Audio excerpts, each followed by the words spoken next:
વિસનગરપાલિકા દ્વારા માર્ચ મહિનાની શરૂઆતથી 70% લક્ષ્યાંકને પૂર્ણ કરવા માટે જૂના 12 વોર્ડ પૈકી 4 વોર્ડના 2500 બાકીદારોને વેરો ભરવા નોટિસો અપાઈ છે।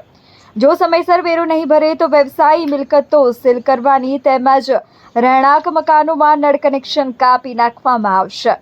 નગરપાલિકાની વ્યવસાયિક તેમજ રહેણાંક મિલકતોનો કુલ 11.21 કરોડ વેરો થાય છે, જેમાંથી અત્યાર સુધી રૂપિયા 6.10 કરોડની જ વસૂલાત થતાં 55% પહોંચી છે।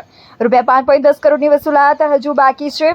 પાલિકા દ્વારા વેરા વસૂલાતના 70% લક્ષ્યાંકને પૂરો કરવા માર્ચ મહિનાની શરૂઆતથી નોટિસો ઇસ્યુ કરી બાકીદારોને વેરો ભરી દેવા જણાવી રહી છે, જેમાં જૂના વોર્ડ નંબર 1, 5, 6 અને 11ના 2500 બાકીદારોને વેરો ભરવા નોટિસો અપાઈ છે।